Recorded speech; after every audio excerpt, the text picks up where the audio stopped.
Oke, saya mulai video tutorial singkat ya untuk pengisian SPT Masa PPH pasal 21 dan PPH pasal 26. Mudah-mudahan ini singkat dan bisa dimengerti. Jika kalian nanti misalnya masih ada yang kurang mengerti, bisa dicari di YouTube video-video untuk tutorial lainnya, atau kalian bisa tanyakan langsung kepada saya atau kepada Pak Dian. Oke, kita mulai untuk video tutorialnya ini. Oke, ini adalah halaman depan dari SPT Masa PPH pasal 21. Nah, SPT PPH pasal 21 ini yang halaman depannya ini biasanya terdiri dari 2 halaman. Oke, halaman pertama ini disebutnya SPT induk ya. Ini yang paling awal ini adalah SPT induk atau yang SPT depannya. Yang halaman awal ini isinya adalah rekapan penghasilan bruto gitu ya dari PPH pasal 21 yang tidak final. Ini ya rekapan dari yang tidak final. Tuh. Sedangkan untuk yang halaman 2-nya gitu ya, ini adalah rekapan dari penghasilan bruto dan PPH 21 yang dikenakan pajak final. Sini ini masuknya ke halaman 2. Juga nanti ada identitas pemotongnya.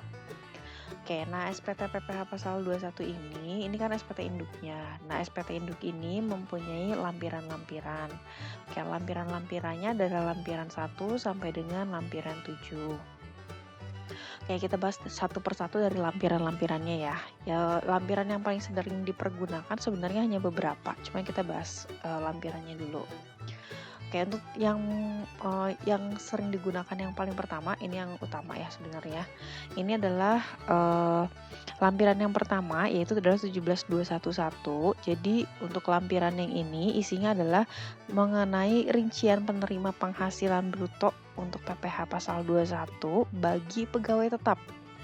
Jadi yang di sini adalah untuk daftar pegawai tetapnya, keseluruhan yang dimiliki perusahaan itu pegawai tetapnya yang dipotong PPh pasal 21 semuanya di sini.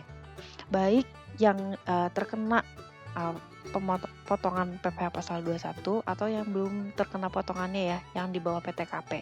Itu juga ada di sini. Oke.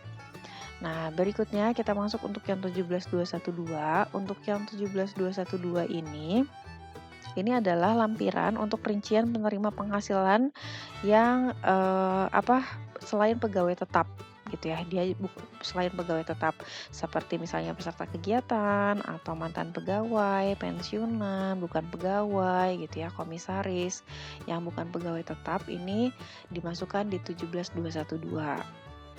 Oke, kita lihat di 17.213 berikutnya. Ini untuk 17.213 ini adalah untuk penghasilan yang dikenakan PPh 21 final. Contohnya itu adalah misalnya kalau penghasilan pesangon yang dibayar sekaligus gitu ya, untuk manfaat tunjangan hari tua, manfaat jaminan hari tua yang sifatnya final, maka dia masuk di lampiran ketiga. Oke, nah untuk lampiran keempat ini adalah bukti setor pajak. Tapi ini bukti setor pajaknya yang untuk pemindah bukuan gitu ya. Jadi kalau misalnya ada masa pajak di periode sebelumnya yang ada kelebihan pajak, mau dipindah bukukan ke PPh pasal 21, ini adalah dokumennya gitu ya untuk pemindah bukuannya. Lalu ada 17.215. Nah, untuk 17.215 ini adalah daftar biaya masa pajak Desember. Nah, untuk yang ini biasanya ngisinya adalah NPWP cabang gitu ya. Jadi kalau perusahaan ada cabang, ada induk, nah ini yang biasanya diisinya oleh cabang. Ini diisinya hanya bulan Desember. Oke, berikutnya 17.216. Ini adalah bukti potong. Jadi untuk 17.216, 17.217 ini adalah bukti potong. 216 ini adalah untuk bukti potong yang tidak final. Yang 17.217 ini adalah untuk pemotongan pajak yang penghasilan 21 tapi yang final gitu ya, bukti potongnya. Nah, tapi ini untuk yang 17.216 dan 17.217 ini bukti potongnya bukan untuk pegawai tetap, karena untuk pegawai tetap itu ada di 17.21A1 gitu ya. Oke, 17.21A2 ini untuk ini ya, pensiunan. 17.21A2 bukti potongnya. Oke, itu ya. Jadi kita sudah tahu bahwa SPT masa PPh pasal 21 itu ada SPT induk gitu ya, yang terdiri dari 2 halaman, ini SPT induknya, dan juga ada lampirannya. Lampiran yang utama sih yang paling sering banget diisi itu adalah 1721, 17212, 17213. Oke, nah kita mulai dari pengisiannya. Untuk pengisiannya sendiri, SPT masa ini kita lihat dari halaman induknya dulu gitu ya. Nah, dilihat dari yang paling atas, ini untuk masa pajaknya, kita masukkan dengan format yang seperti yang di sebelah ini ya, YY, berarti month sama year. Jadi kita buatnya monthnya dua ini ya, 2 digit. Kalau kita mau buatnya di bulan, kita mau lapor di bulan Juli, maka ini akan 07, dan di sini tahunnya misalnya untuk lapor 2020 maka 2020 gitu ya, Juli 2020. Karena ini adalah SPT yang akan kita laporkan kali pertama untuk masa Juli 2020, maka kita isinya ini adalah SPT normal. Lain halnya kalau kita melaporkannya adalah pembetulan gitu ya. Misalnya SPT normal yang sebelumnya kita laporkan itu ternyata ada kesalahan. Sebelum kita diperiksa pajak, kita inisiatif nih, kita membetulkan sendiri SPT-nya, kita membuat pembetulan. Maka di sini SPT-nya bukan SPT normal kalau kejadiannya pembetulan. Yang kita silang ini adalah SPT pembetulan. Nah, SPT pembetulannya ini nanti diberitahukan pembetulannya pembetulan keberapa, ke 1 kah, kedua kah, gitu ya, nanti disimpan di sini. Oke, kita anggap ini normal dulu ya. Ya, jadi ini adalah SPT normal yang baru kita buat pertama kali untuk masa Juli tahun 2020. Nah, untuk yang sebelah sini yang paling kanan ini nggak usah diisi, gitu ya, karena ini akan diisi oleh petugas. Berikutnya kita lihat bagian A. Bagian A ini adalah identitas pemotong. Nah, ini identitas pemotong ini adalah perusahaannya ya. Jadi di sini mulai dari NPWP, nama perusahaan, alamat perusahaan, nomor telepon, dan email. Jadi ini benar-benar identitas dari perusahaan. Gitu ya. Oke, itu untuk yang A. Ini diusahakan lengkap semuanya. Berikutnya, ini adalah yang bagian B, yaitu adalah objek pajak. Nah, ini tadi yang bagian B itu adalah objek pajak untuk penghasilan bruto pegawai yang bukan final ya di sini. Baik pegawai tetap maupun bukan pegawai tetap. Oke, nah untuk pengisian ini, yang B ini jangan dimulai dari sini langsung gitu ya. Jadi ketika kalian udah bikin kertas kerjanya, menghitung manual, terus langsung ngerjain di halaman 1 ini, jangan di sini. Jadi pada saat kita mau ngisi yang B, kolom B, dan juga kolom C ini, jangan langsung kita isi, tapi kita isi terlebih dahulu lampirannya. Nah, untuk mengisinya, lampirannya ini kita untuk pegawai tetap berarti kita simpannya adalah di 17211 gitu ya. Nah, untuk 17211 ini pengisiannya mirip seperti yang tadi, isi dulu masa pajaknya. Isi dulu masa pajaknya gitu ya. Lalu ini juga karena kita mau ngisinya adalah hanya untuk bulan Juli, maka ini untuk satu masa pajak. Di sini ditulis NPWP pemotongnya berapa gitu ya, NPWP pemotongnya nanti ditulis. Dan di sini ditulis ditulis NPWP serta nama dari pegawai tetap gitu ya. Karena ini kita menghitungnya untuk perusahaan yang non pembiayaan APBN gitu ya. Jadi di sini kita menghitungnya untuk yang pegawai tetap gitu ya. Mau pegawai tetap, mau ASN, mau TNI sama aja di 17211 gitu ya. Oke, di sini cuma ada 20, tapi kalau misalnya pegawainya lebih dari ini maka bisa dijumlahkan ditambahkan lagi gitu ya. Tidak terbatas. Oke, di sini ditulis NPWP. Nah, ini NPWP-nya adalah NPWP pegawai, namanya nama pegawai, dan juga bukti pemotongan, nomor serta tanggal bukti potongnya tanggal berapa. Tuh. Nah, untuk bukti pemotongannya ini biasanya ini generik ya dari dari payroll. Jadi untuk yang masa ini biasanya bukti pemotongannya bisa 001, bisa 002 gitu ya. Itu generik. Sorry. Gitu ya. Atau mau pakai gabungan gitu ya. Itu juga bisa. huruf dan angka. Tanggalnya ini biasanya tanggal sesuai bukti pemotongannya. Terus jumlah penghasilannya di sini diisi jumlah penghasilan brutonya berapa,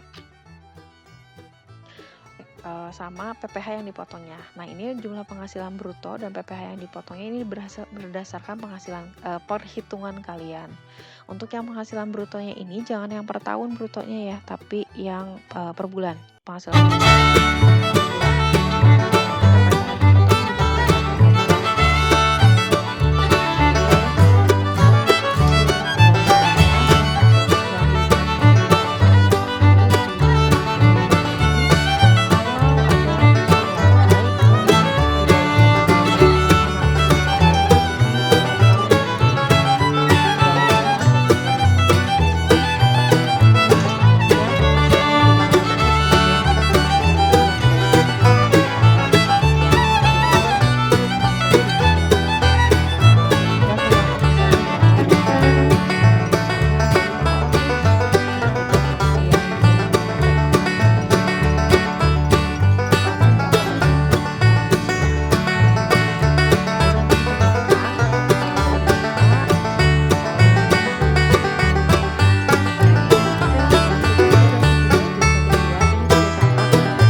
Semua dimasukkan berdasarkan soal, terus kalian baru pindah lagi ke halaman induk gitu ya. Nah, nanti dari halaman induk kalian tinggal masukkan jumlah pegawai tetapnya. Pegawai tetap ini kan sudah ada nih jumlah dan berapa penerimaan penghasilannya dari lampiran 17211. Jadi tinggal dijumlahkan, di sini ada berapa orang. Misalnya ada 6 orang. Jumlah penghasilannya berapa? Misalnya jumlah penghasilannya adalah 500 juta gitu ya, bruto sebulannya. Terus yang dipotong pajaknya berapa gitu ya, itu silahkan ditulis berapa di sini. Oke, terus kalau misalnya ada penerima pensiun secara berkala juga sama ditulis di sini. Nah, ini yang bukan pegawai, yang bukan pegawai juga sama. Kalau misalnya ada distributor, penjajah barang, tenaga ahli gitu ya, dokter dan sebagainya, itu juga dimasukkan di sini. Ini berarti dari 17212 gitu ya. Dan anggota dewan dan lain sebagainya itu semuanya dari 1721 atau 17212. Itu muncul di objek pajak yang ini. Tinggal kalian klasifikasikan aja. Oke, biasanya yang agak pusing itu di sini nih. Di tenaga ahli ya, ini biasanya pengacara masuknya ke tenaga ahli ya. Hati-hati jangan sampai ada dua yang masuknya, satu orang gitu atau satu pegawai masuk ke dua klasifikasi yang sama gitu ya. Kalau misalnya dia masuknya adalah sebagai tenaga ahli, maka jangan lagi dimasukkan ke ini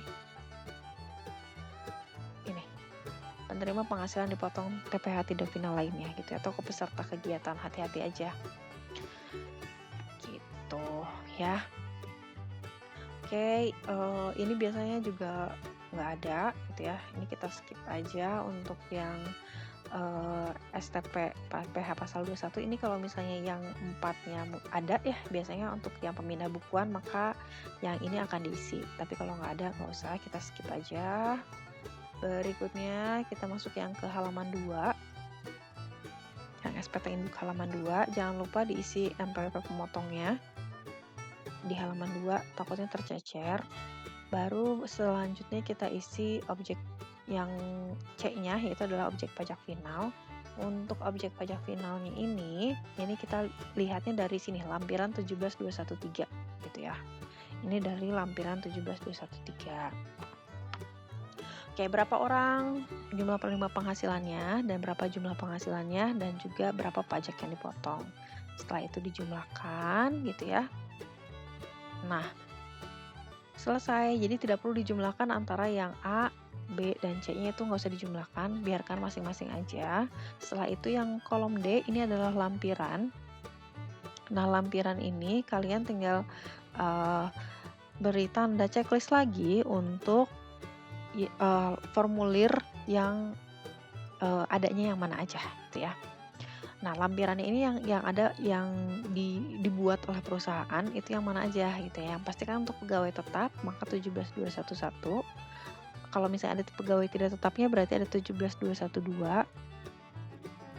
Ini 17212-nya. Ini untuk 1 tahun pajak.